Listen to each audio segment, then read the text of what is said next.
Maksud populasi dan persekitaran. Populasi merujuk kepada jumlah individu atau organisma spesies tertentu yang terdapat dalam kawasan atau habitat tertentu pada masa tertentu. Persekitaran merangkumi persekitaran dan keadaan di mana organisma atau komuniti organisma itu wujud. Faktor yang memberi kesan kepada populasi dan persekitaran. Salah satu faktornya adalah kadar kelahiran dan kadar kematian. Keseimbangan antara kelahiran dan kematian dalam populasi yang ketara mempengaruhi pertumbuhan dan penurunannya. Faktor yang kedua adalah migrasi. Pergerakan individu ke dalam atau keluar daripada populasi boleh memberi kesan kepada saiz dan komposisinya. Faktor yang ketiga adalah kadar kesuburan.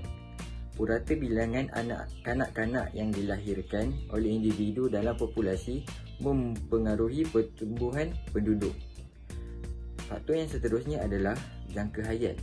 Jangka hayat yang lebih lama menyumbang kepada pertumbuhan penduduk, sementara jangka hayat yang lebih pendek boleh menyebabkan penurunan. Faktor yang seterusnya adalah faktor sosial dan ekonomi. Faktor seperti pendidikan, peluang pekerjaan dan penjagaan kesihatan boleh mempengaruhi perancangan keluarga dan pertumbuhan penduduk. Kesan daripada populasi dan persekitaran kepada manusia. Kekurangan sumber. Tahap populasi yang tinggi boleh menyebabkan eksploitasi sumber-sumber jadi yang berlebihan, mengurangkan komuniti penting seperti air, hutan dan mineral. Selain itu, pencemaran alam sekitar. Populasi yang lebih besar menyumbang kepada tahap pencemaran yang lebih tinggi, mempengaruhi kualiti udara, air dan tanah dan menimbulkan risiko kesihatan. Seterusnya, kesan terhadap kesihatan manusia. Keperosotan ke persekitaran boleh menyebabkan masalah kesihatan seperti masalah pernafasan, penyakit bawaan air dan bahaya kesihatan yang lain. Akhir sekali, bencana alam. Perubahan persekitaran menyumbang kepada keperapan dan keparahan bencana alam yang mempengaruhi pendapatan di infrastruktur manusia. Mari kita lihat isu yang melibatkan populasi dan persekitaran di Malaysia. Berdasarkan artikel yang dikeluarkan oleh Harian Metro pada 31 Julai 2023 yang bertajuk Kadar Pertumbuhan Penduduk Malaysia didorong migrasi antarabangsa. Peningkatan penduduk di Malaysia disebabkan oleh penambahan penduduk bukan warga negara. Jumlah penduduk di Malaysia pada 2023 dianggarkan 33.4 juta berbanding 32.7 juta pada tahun 2022. Menurut Ketua Perangkawan Malaysia Datuk Seri Dr. Muhammad Uzair Mahidin berkata, komposisi penduduk warga negara dikatakan menurun daripada 92.4% kepada 91.1% dan perkara ini menyumbang kepada peningkatan penduduk bukan warga negara daripada 7.6% kepada 8.9% dalam tempoh yang sama.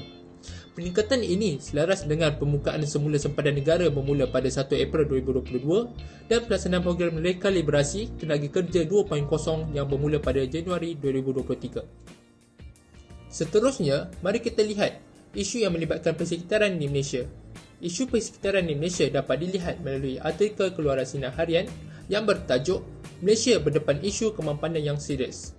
Menteri Sumber Asli Alam Sekitar dan Perubahan Iklim Nik Nazmini Ahmad berkata, Malaysia mengalami gelombang haba sejak beberapa bulan lepas yang menimbulkan kebimbangan tentang kecukupan bekalan elektrik dan air.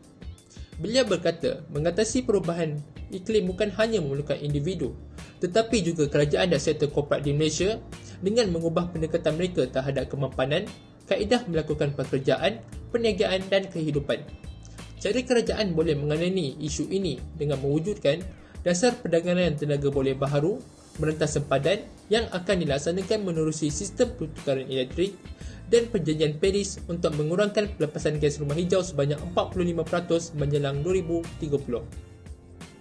Kesimpulannya, pemahaman dan tindakan holistik terhadap pengurusan populasi dan pelestarian persekitaran adalah penting untuk memastikan kelestarian sumber daya alam dan kesejahteraan manusia. Pendekatan bersepadu melibatkan perancangan keluarga, pengurusan sumber daya dan pelestarian alam sekitar diperlukan untuk mencapai keseimbangan yang mampan di antara populasi manusia dan lingkungan hidup.